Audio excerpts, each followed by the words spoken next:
Well, this is Baruch Fleischman here at the Tikkun Elevator Kollel, and we're going to come over here and bring up the Likutei Maharon,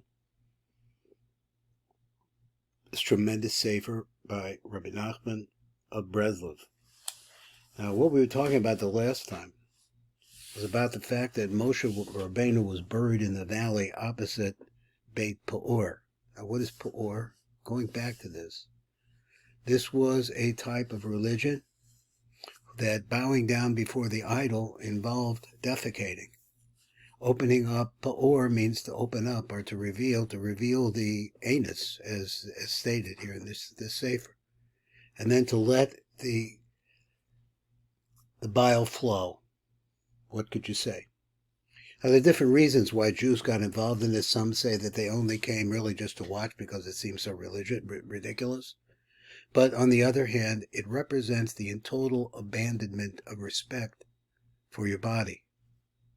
So that is what happened to the people of Moab who got the Jews involved in incest. So here we go over here, and then we see Moshe is buried behind it. And what he was saying about Moshe was that Moshe has lost all of his corporeality. The idea of opening up your anus, just imagine this, and defecating in front of an idol, achieving a state where defecation in some way is really an ultimate experience, is the exact opposite of what we're looking for, is the lack of corporeality. That is to nullify ourselves to the will of the Ein Sof Baruch Hu. And Moshe Rabeinu was buried right opposite that and stopped it. Because people can abandon themselves to the worst imaginable. So the Rebbe writes like this: all this was at his death. That is, he had lost his corporeality completely. However, also during his lifetime, Moshe certainly stripped away all his corporeality and attached himself to the light of the Ein Sof. But then this stripping was in an aspect of the living creatures ran and returned. Now we have to, this is called Rodz V'Shov. So what does it mean? They ran and they returned. This is a pasuk from Ezekiel. This is because the Holy One desires our service, as is written in Yom Kippur, you desire praise from the mounds of dust and from lungs of clay. Therefore it's imperative not to remain in this state of negation until such a time that the Holy One himself comes and takes one's soul. So he said that Moshe Rabeinu came to a level of total negation of himself. Now, let me see what I can find over here in the notes. We're going to go to number 134. So it says over here, during his lifetime, Scripture relates that Moshe descended to the heavens 3 times. Each time for 40 days and 40 nights. In other words, he lost completely his corporeality, was no longer physical. This shedding of his corporeality for what was essentially 120 consecutive days indicate that self-negation was by no means a rare achievement for Moshe during his lifetime.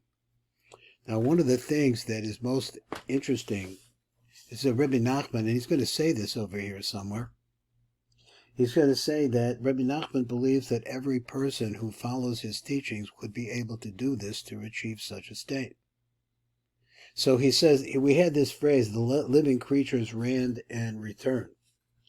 This phrase appears in Yechezkel's prophecy of the divine chariot.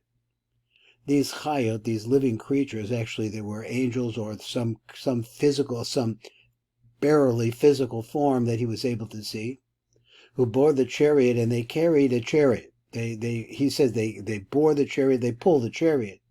We're in a constant state of running and returning. They were always going up and coming back. In our context, this parallels the tzaddik Moshe, always seeking to shed his corporeality because he realizes that his physicality is destined to die. But the Ein Sof Baruch Hu is forever, eternity, and becoming absorbed in the Ein Sof, yet not being able to remain at this level. Now here's an important point that he wants to say. He says a person has to be what's called Bucky, an expert, barutz, and going up, but also baki v'shuv. He is obliged to return to the physical until God himself takes his soul. Reb Nosson explains that although running, this concept of running, becoming nullified in the Ein Sof, and that's the idea you're running towards the light, is very precious and indeed indispensable. And this is what everyone that is Makurv to Breslov wants to achieve. The real measure of success is seen in the returning, but really where success is not in achieving the high state. The success is in bringing that state back down with you. He says he illustrates this with the planting of a kernel of grain. In order for the kernel to produce, now have you ever planted the seed? It must first be negated, or totally absorbed in the earth.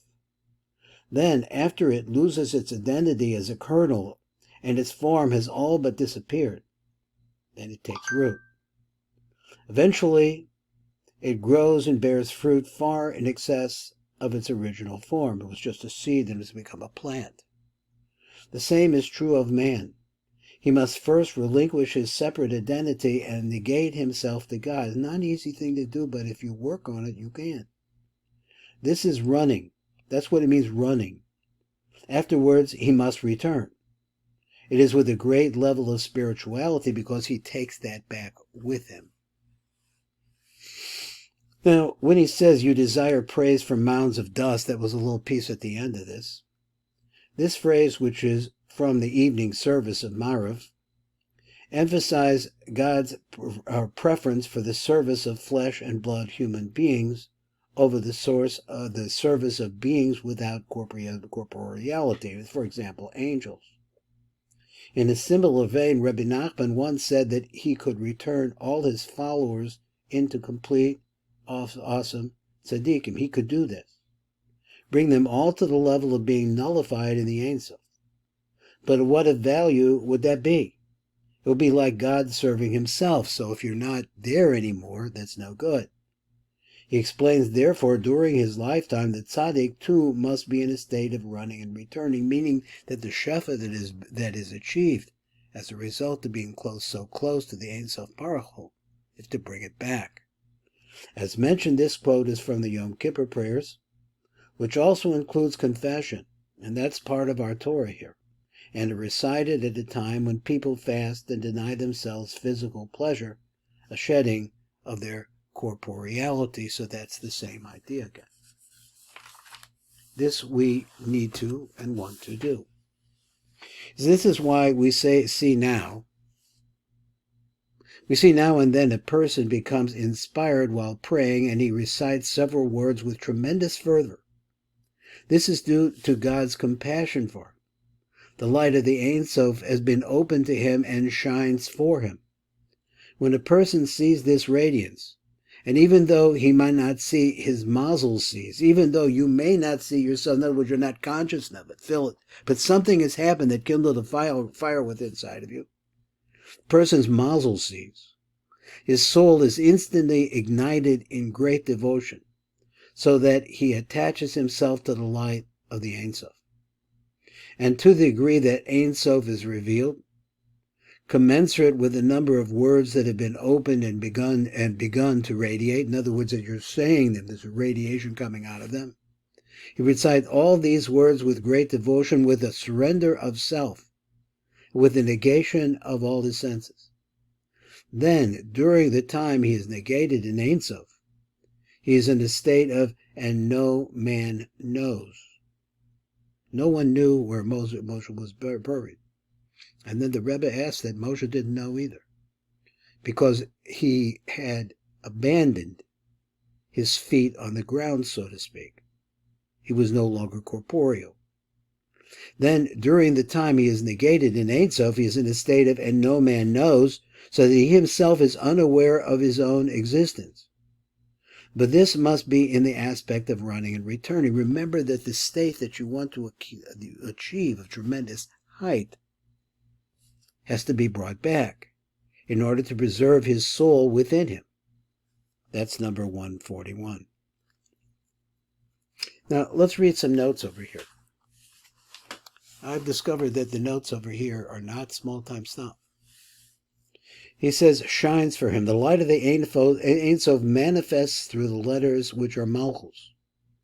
Now, this is always the situation, is that the letters themselves act like a prism. They refract the light of the Ein Sof Baruch Hu and minimize it, and send it on different paths. Until now, Rebbe Nachman has spoken about the tzaddik reaching the level of Keser and becoming nullified in the Ein Sof. He has also mentioned that each person can attain a measure of this spiritual nullification. How? By negating himself to the tzaddik, who is himself negated in the Ein Sof. Now here he says there's a person that you could plug yourself into his teachings, which we are learning right now. And as a result of the insight, this opens up the path for you that the tzaddik has paved. Here the Rebbe indicates that the amount of light the Ein Sof a person will receive is at one and the same time a factor of his own level of achievement and a result of God's compassion. So these are two different things. One is that you reach for God. And in Kabbalah, this is known as the concept of Mayim Nukfin, female waters. Feeling the lack, feeling the need, and needing to come close to the Ein Sof Baruch Hu. But at the same time, when one comes to the Ein Sof Baruch Hu, it stimulates the name Yud-Kei Vav-Kei and makes it possible for a tremendous amount of Shefa Bracha to come through that. One must work for one's own level and at the same time recognize that it is all a gift from God. Reb Nosson adds, a person must also pray to God to save him from outrunning his capabilities. Now, let's think about this. It's like getting too hot and ignoring the life that you live around you. One whose spiritual ascent is too high or too fast, without the necessary tools for containing the insights he gains, can actually stumble later on as a result of the awareness which he has acquired. This happens, Reb Nosson explains, when one's das disengages from his conscious mind in order to become absorbed in the Ein Sof. Now let's understand das. Das, the center of the middle line in the body of Zeranpin. So it is the destination, the first stage of the Tikkun elevator. It's come from Malchus, which is the bottom of the elevator, to Das. That Das is an awareness. But the awareness has to have a source. That source is in Chokhmah. So he said that is the mind. So it can't be that his conscious mind, in order to become absorbed in the Ein Sof, it has to do this because the conscious mind is finite. So in other words, you have to get past the conscious mind. You have to get, as I really like this from Rabbi Memran. God is nothing. We have to make our minds into nothing. And so is incapable of receiving the light because the mind itself is always on a defensive posture. This is what once again, part of Rabbi Memran's ideas. Nevertheless, when Das returns from its negated state, it carries back to the consciousness, the conscious mind, new and awesome insights. It takes the Shefa back with it. However, if the mind itself has not achieved purity, in other words, there are no thoughts, eliminate the thoughts, become nothing in your head, a practice that we need to practice. It is incapable of properly incorporating these new perceptions. As the Talmud relates, remember this story in the Pardes? 4 great sages ascended to the highest spiritual levels, and only Rebbe Akiva returned. He returned unscathed.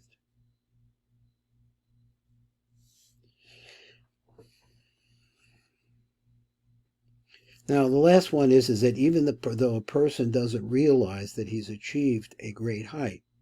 Why? Because he's negated his conscious mind. Now he is placed himself in the position of nothing. Each person has a guardian angel in heaven, which our sages called a person's mazel. Even though he may not be aware of all the spiritual forces affecting him, nevertheless his mazel sees, and this inspires his devotion. Let's move on a little bit more. Oh, well, that's actually the shir here today. This is Baruch Fleischman. I'm at the Tikkun Elevator Kollel.